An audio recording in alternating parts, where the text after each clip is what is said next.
Hello everyone, thank you for watching my videos.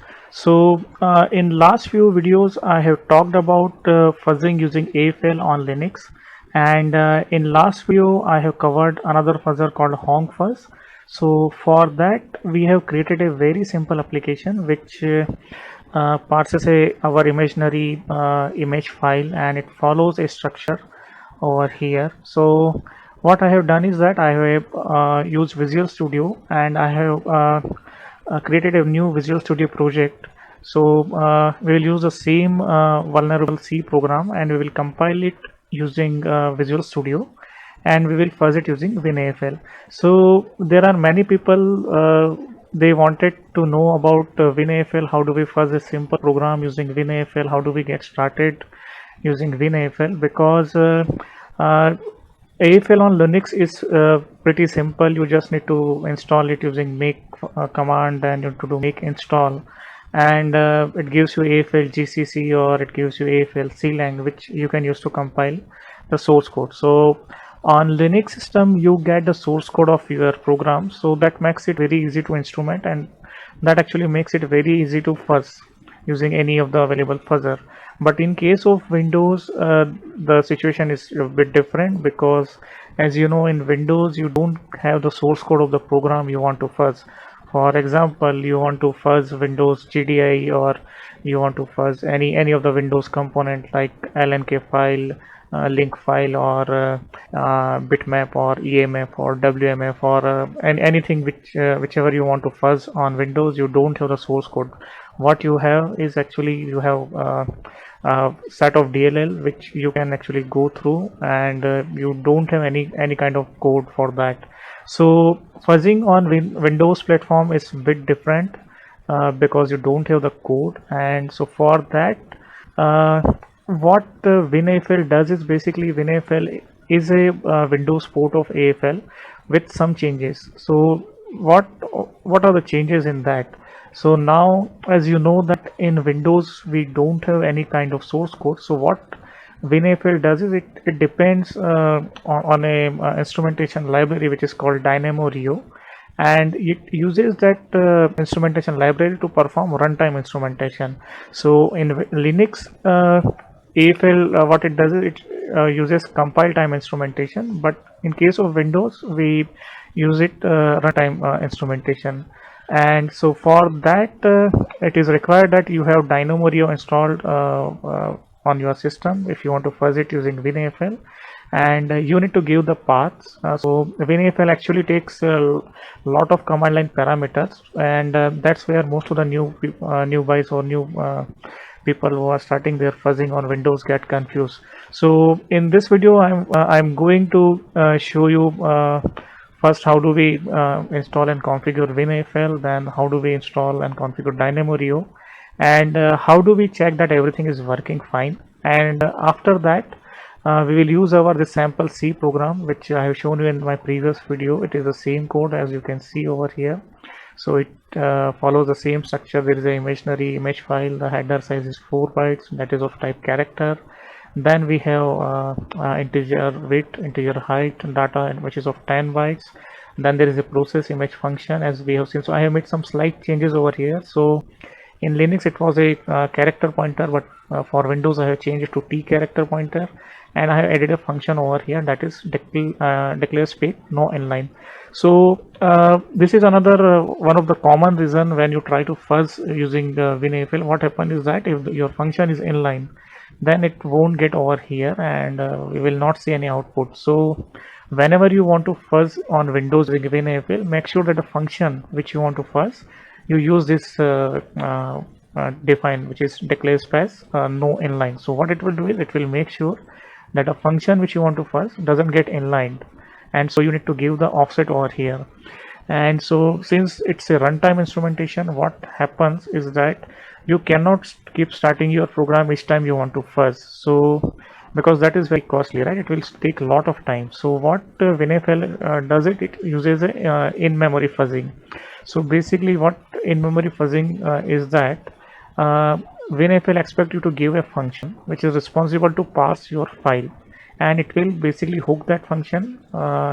So what it does is it will before the start, right, it will loop this function for a number of times, so that the entire program don't need to be get started from scratch again. So it will basically hook this function when you give this offset, right, it will come to that offset of this function, and then it will save the state of the program, and then it will execute this function over here, and it will monitor it for any kind of crashes or any hangs or somewhere. And when this function returns, it will again restore the state, and it will again jump to the start of this function, which is over here. So generally the standard option is that we'll give a option like first iteration, that is we give it like 5000. So what it will do is it will jump to the start of this function, it will finish it, then again it will come to the start of this function, it will finish it, and it will do it for 5000 times, and then again it will kill this entire process, and it will again start a new process, then again it will repeat the same functionality. It will come to the start of this function by using the function offset or method name, and then it will repeat it for 5000 times. So that way our execution speed will increase, and we don't need to start the entire program every time we want to fuzz a single file. So it will basically mutate the file, it will directly come over here, and it will keep repeating it for the number of times which we have given. So I will come to more details later on. So let's go in. First thing we will do is we'll install WinAFL on our system. So to install WinAFL, you don't need to do anything complex. You just go to its URL, which is on GitHub, github.com Google Project 0 slash WinAFL. Go to the repository, and you can download a zip file by clicking over here. So when you click on the download zip, you can see that it downloads a zip file named WinAFL master, and that is the one thing. And another thing you need to do is you need to have a DynamoRio install on your system. So DynamoRio has a multiple version, and for our case I am using Windows 7, and the default WinAFL library, which AX executable file which you download from here, are compiled using Visual Studio 2015. So for that, as you can see, DynamoRio, there are version Windows 8, then there are DynamoRio versions which is 7.1, there is 7.0.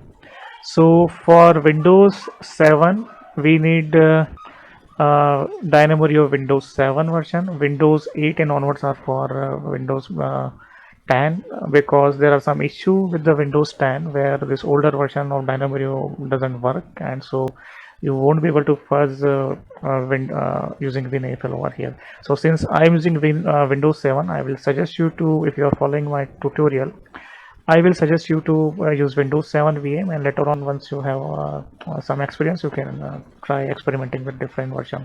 So as of now, just download DynamoRio Windows 7.10-1 zip, and when you download it over here, it will be saved in your system. And then what I generally do is I create a folder on my drive, like C and fuzzing work. So as you can see, I have copied my DynamoRio zip file over here, plus I have copied my WinAFL file over here, and I have unzipped them. So now let's go and see what does WinAFL folder contains. So you can see that it contains a lot of file. Basically it's a source code, so we don't need the source code over here. If you want, you can go and see. It will be a good learning exercise for you, but right now what we are interested in is we want to go to the bin32. So if your Windows installation is of 64-bit, you can actually use bin64, but just for the simplicity, in this case I am going to use bin32 folder. So that means all the executables are of 32-bit compiled over here, and as you can see, it contains a lot of files like AFL analyze, AFL fuzz, AFL show map, AFL tmean instrument, and there is another WinAFL.dll. So the file which we are using over here will be aflfuzz.exe. So this is the same file which we are using on Linux system to fuzz the Linux based program. So this is actually Windows equivalent of AFL fuzz on Linux, and this is actually the process which does all the fuzzing. and you will see there is one DLL called winafl.dll. So this is the Windows specific version which does like all the hooking, like when you want to when you give a function offset, so it will basically hook that, and it will save the states, and it will again go to that function. So this DLL is responsible for all this kind of thing, and this DLL and this, they communicate using IPC. So I will not be going into much internal working of that. I probably will do a separate video on the internals of this thing.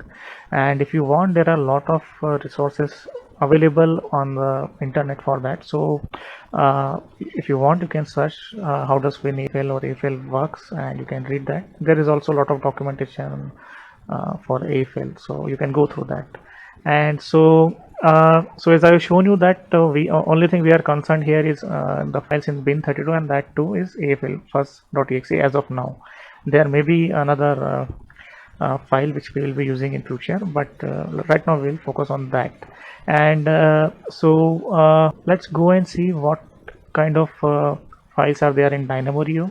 So in DynamoRio, you can see it also has bin32, bin64, and different kind of folder. So the tools which we'll be needing it over here for the instrumentation are inside the bin32 or bin64. So since we are using 32-bit application, we'll stick to the bin32 folder.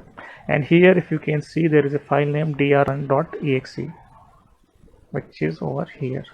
So this is the file which WinAFL uses for all the instrumentation related tasks. And so this is the file which will actually do all the instrumentation, and WinAFL takes data from here.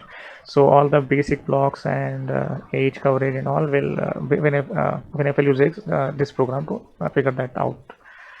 Without that, it won't be possible. So now, as you can see that we have a pretty good idea of what this file contains. Let's go and see how do we fuzz this simple program. So you can see that this is our same program which we have first. Let's go ahead and compile that. So when you compile that, it will create a file named readfile.exe, and so we need to take that exe file, and we need to copy it inside our bin32 folder of WinAFL directly. So here you can see I have WinAFL bin32, and I have already copy pasted my readfile.exe and readfile.pdb over here. So pdb file is just used for the symbol. And now first thing first, we need to make sure that whether WinAFL is going to instrument our file properly or not. So let's go and see if our file actually works here or not. So we'll simply run our file and see readfile.exe. Okay, so it is working fine. It expects one image file. So in this case, I have already created one image file over here, which is a simple image file. I can open it and we can go through that. So it contains same like image file. There are 4 bytes, then width, there are 4 bytes of height, and then some data. I don't have hex editor over here, so I'm not able to show you. So this is what I'm going to first. This is what we are going to first today. So as you can see, I already have an image over file over here. So let's just run and see if it's successfully able to parse it or not. So you can see that it is giving us a function offset. So this offset is of the process image function, and let's go and see. I will show you how do we figure out the offset. So you can either go to WinDBG, or you can use one technique over here. What you can do is that inside your main function, you can write a line something like this. So which takes the function you want to fuzz. It will take the address over here, and will take your address of the module, and it will subtract it from there. So what you get is a RVA of your fuzzing function over here. So this I will be releasing on my GitHub. You can go through that, and you can see that. So another way is, if you don't have, so if you have any compiled file, you can simply use a trick. You can actually figure it this function address from the WinDBG as well. And for that, what you need to do is you need to open WinDBG,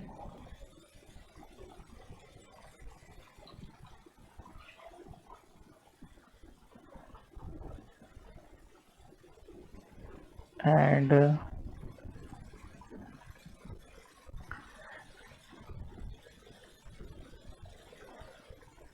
then you need to open that file executable over here. So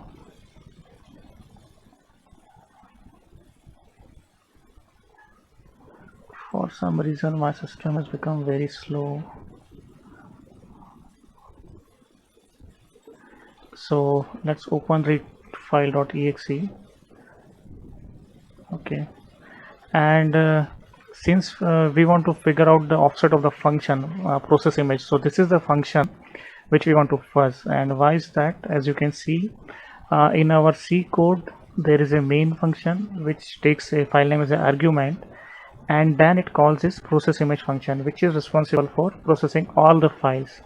And so, as I have already discussed in my previous video, this function will basically open this file, it will do some sanity checks, it will read the data in the structure, and it will do some operations. So this is where all the file related operations are happening. And so this is the function we want to fuzz, right? Because we expect file name is a parameter. So this is what we call as a harness in case of Windows. So harness is nothing but basically you need to write a simple program which have a function which is responsible for parsing your file which you want to fuzz.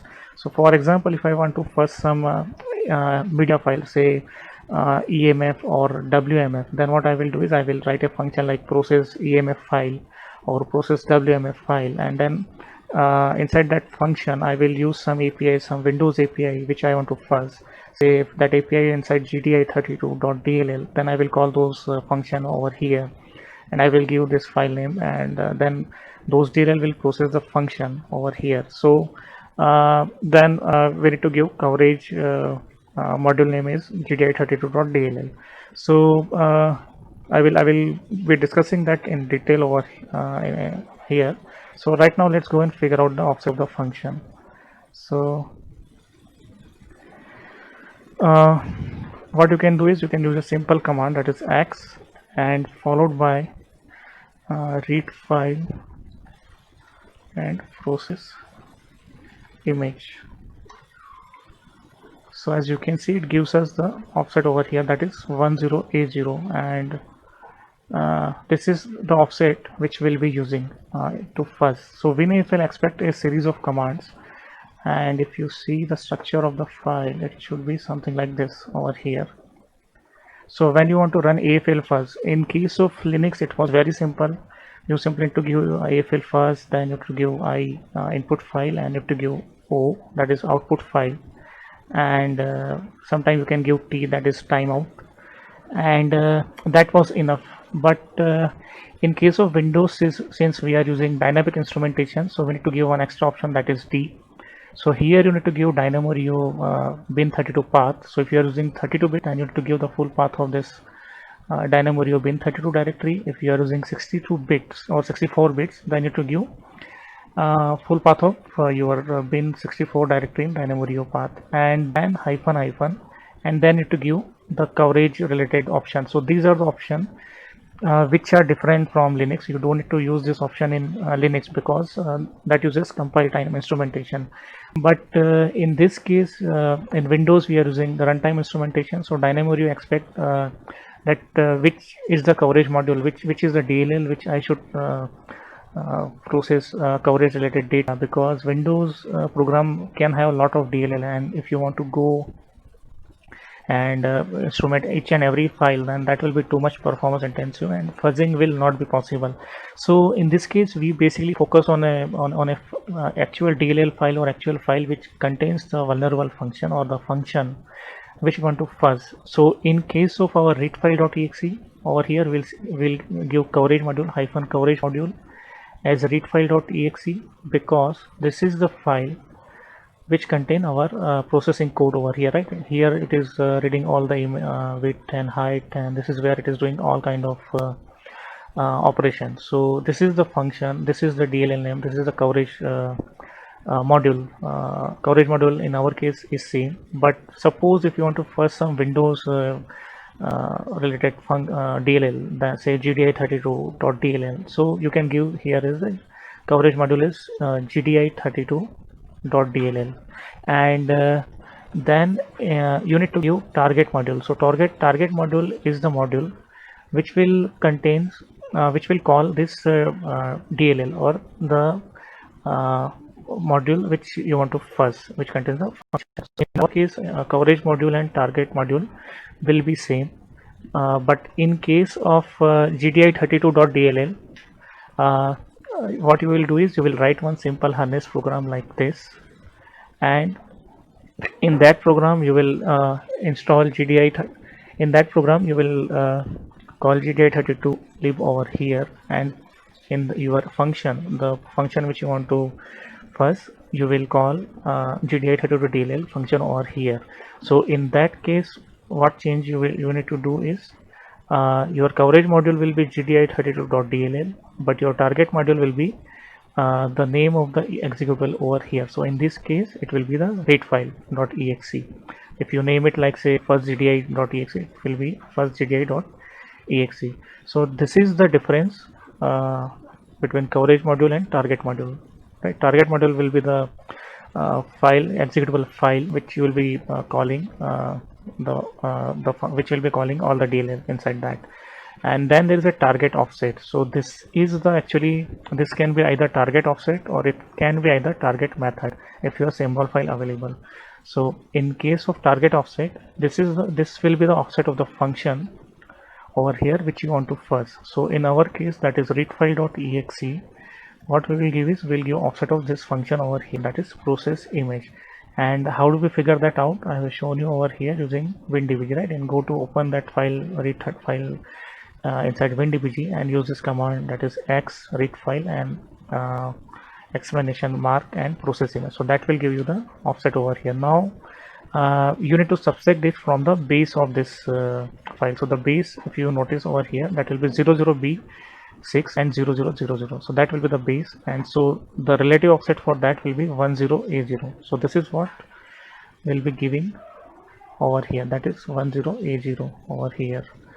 So I will just modify the command. So we will give 10A0 over here, that is a function. And then what we will do is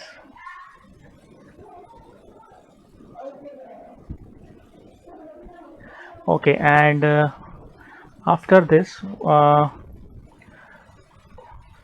there is a another option, it is called fuzz iteration. So what this function, like as I mentioned, right, what WinFL does, it does in-memory fuzzing. So what it will do is it will call this function for the n number of times. So in that case, the iteration, it will iterate this function over 5000 times, because we have given fuzz iteration as 5000 over here. So in this case, what this WinFL will do is it will come to the start of this function using the offset we have given over here. This offset, it will come, and then it will save the state of the program. Then it will execute this function. When the function gets function returns, it will again save restore the state of the system, and it will again jump over here.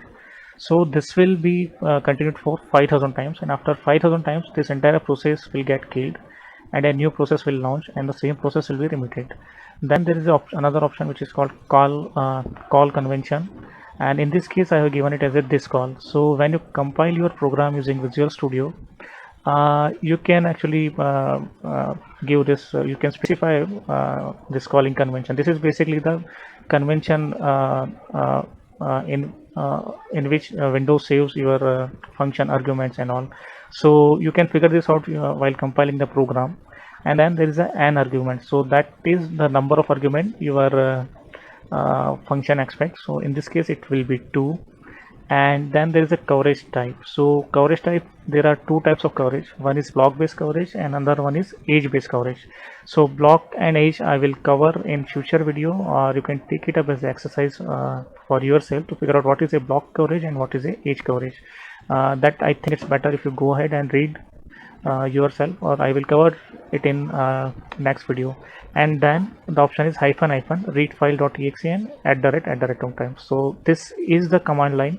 As you can see, it's different It's so for the initial when you are you start fuzzing, it will be you feel like it's very complex, but actually it is not. You just need to understand the structure like AFL first, so it expects certain parameter over here, and then since we are not doing compile time instrumentation, so you need to give dynamo Rio path over here, and then hyphen hyphen, and you need to give this option for the coverage, like which module you want to find coverage for, which is the target module, which is the target offset, which is the function which you want to fuzz over here actually, how many iteration WinFL will do for this function, and what is the call convention, what is the number of argument it expect, what is the coverage type, and then hyphen hyphen read file. So the exe which actually calls your DLL, or the exe which contains the function you want to fuzz, and then at the rate. So at the runtime WinFL will uh, replace this at the rate with your file name. So now that we have everything together, first thing we need to make sure is that everything is working fine under Dynamo Rio our coverage. So if we are getting a good coverage over here, so for that there is another simple command. What we can do is we can run WinFL in a debug mode, and for that it has a simple command which actually help us to make sure that everything is working fine. Our function is getting called, and it is actually the states are getting restored as expected. So for that we'll use this command, that is drrun.exe, which is inside your Dynamo Rio directory. We'll give c as winafl.dll. so this is what the client is. This c means client over here. Then this is winafl command, so we are doing a debug over here. Then what is our target module? So that is readfile.exe. Target offset, as I have shown you, it is the offset of the function you want to fuzz, and then it has fuzz iteration. So in this case we'll only do 10 iteration. We can even do like 1 or 2 or 10. So 10 keeping it 10 help us in making sure that okay, our function will get called 10 times and everything is working fine. The rest of the options are simple. An argument, that is number of arguments 2, and then hyphen hyphen read file dot exe, and we need to give one test file name over here, that is our image file. So when we run this command, what will happen is it will generate a simple file which actually gives us detail that everything is working fine in everything is working fine. Our instrumentation is working fine. My system has become very slow, so I'm not sure why. Just give me a moment. Okay, so as you can see, we need to run this command. So let's go and run this command, and we will see what kind of options we are getting over here. So I will just copy paste. So remember that this is the command which will help us in making sure that everything is working fine. So I need to go to our WinAFL bin32 directory, and I will paste it and I will run it.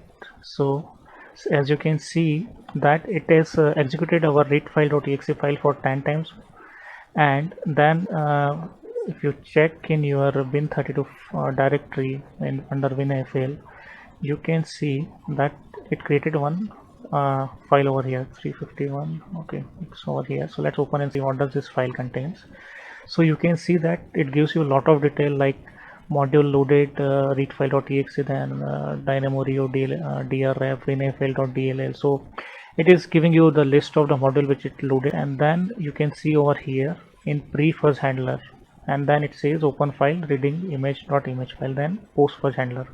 So this is the one iteration, right? Remember that we have given around 10 iteration over here, over 10. So it should do this. What it will do is it will go to that function and it will execute that for 10 times. So in this case, let's count 1 2 3 4 5 6 7. So if you count, it will be 10 times. So in 10 times, what WinFL has done is it went to pre-fuzz handler. It basically went to the start of that function. It executed the function, and after that after function return, it went to the post fuzz handler. So this is the WinFL specific thing. It will basically go over there, and then it will restore the state. It will again go there, and after 10 times it will terminate the program.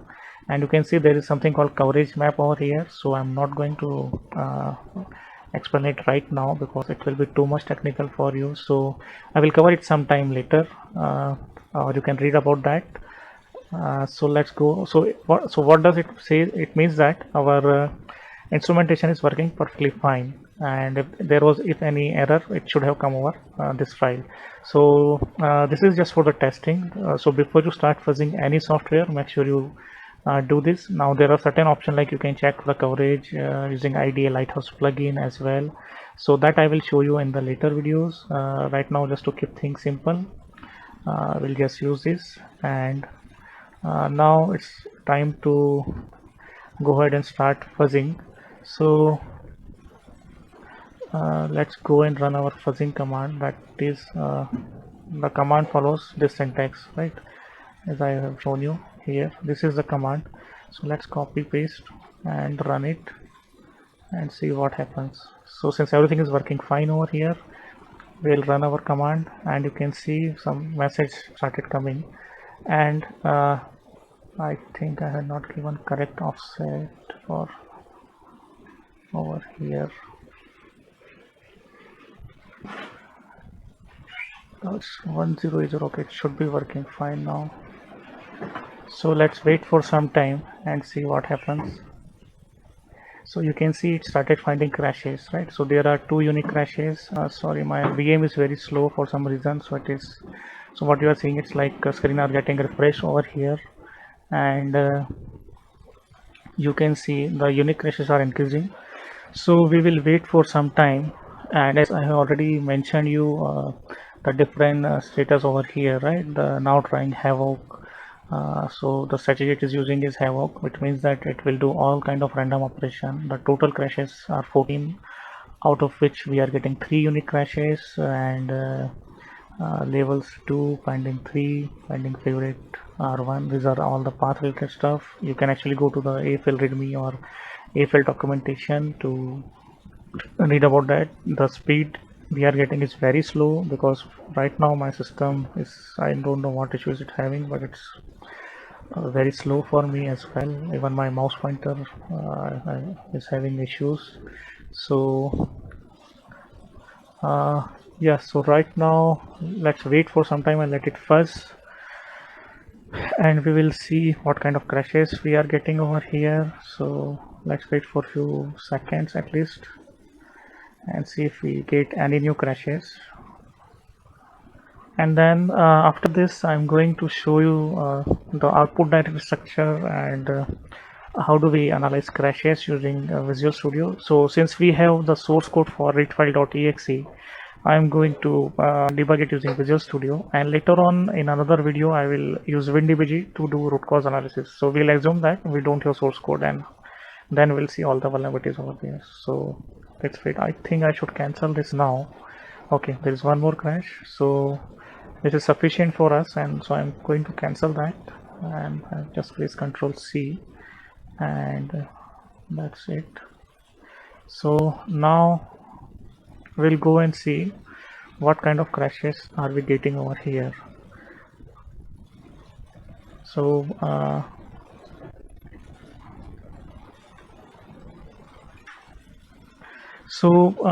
we have given out image as our output path, as you can see over here in image, and input was in image, or output was in out image. So let's go and see what kind of crashes have we received.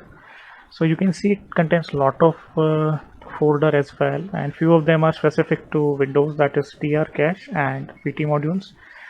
So PT modules is another instrumentation technique which WinAFL uses, but in my cases I was not very successful with that, so I generally use DynamoRio. And so let's go to the crashes folder, and you can see that it contains the same structure as we have seen on the Linux.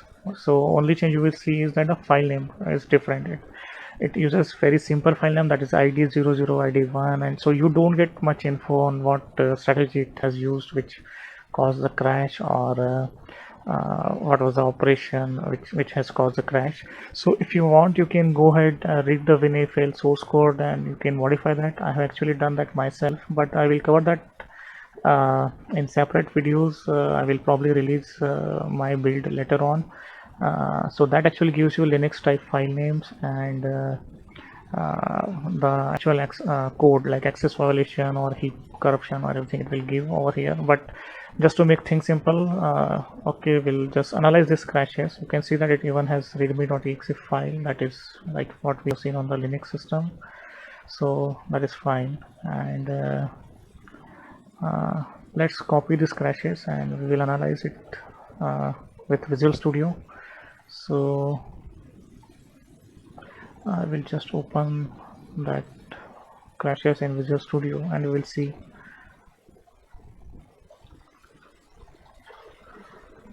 So I need to open Visual Studio over here.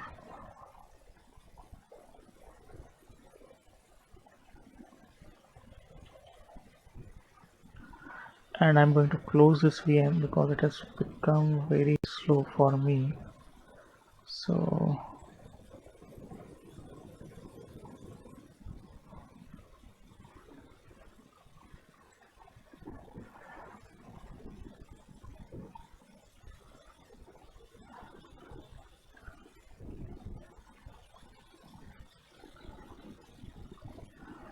okay, so what I'm going to do is that I have copied all the crashes over here, and then we'll take one or two crashes and we'll see how does that looks inside the source code. So okay, so since it is opened, now let's go and we'll do we'll give that path over here so that we can debug this. So inside debugging, I will just go here and I will give the path. So it is id 0. Let's give it id 0 over here and let's uh, debug it and see what we are getting. So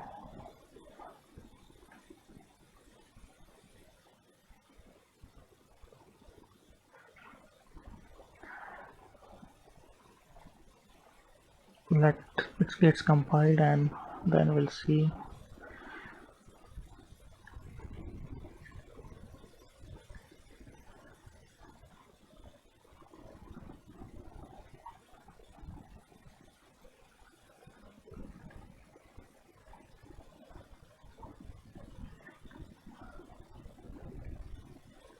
Okay, so so as you can see, it is inside the main function, and let's go and press F10 so that we can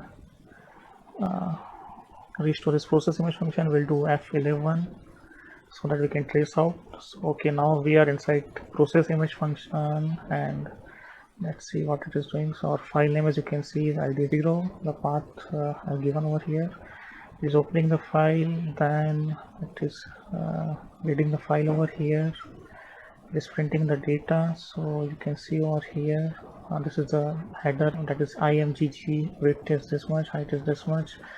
I think there is no data, or if it is there, it is not displayable. And so here it is calculated the size, and you can see the width is this much and height is this much and the size is too large over here. So in case of Linux, this would have failed. Let's see what happens over here. Okay, in this case it has allocated that much amount of buffer that is too large, as you can see,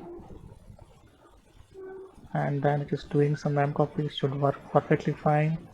It is done free, and then over here size one is it is checking, that is not successful, so it came over here. Now it is doing some subsection, so width minus height plus 100.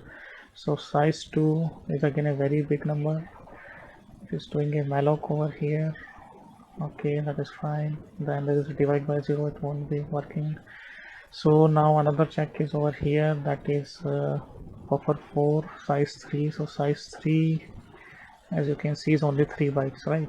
Size 3 is 3 bytes because what it is doing is it's dividing width by height, and so it came as 3. So what it will do over here is it will allocate a buffer of size 3, and then it will copy image data length. Now that image data length is 10 byte, so we should get a crash over here.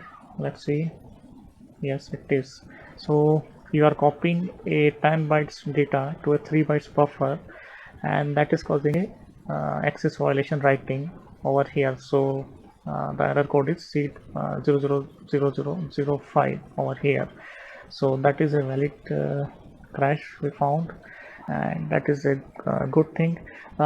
We can debug more crashes, but I think for today's session this is enough, because it will become too much to digest. So in next video I will probably take few more crashes. So we'll debug it using Visual Studio first, and then I will show you how do we use WinDBG to debug and find root cause of the crashes. So in this case the root cause was that width was getting divided by height, and size 3 contain only 3 bytes, so you are allocating a 3 byte of buffer, and then you are copying a 10 bytes of data to that, so that's why it was crashing. So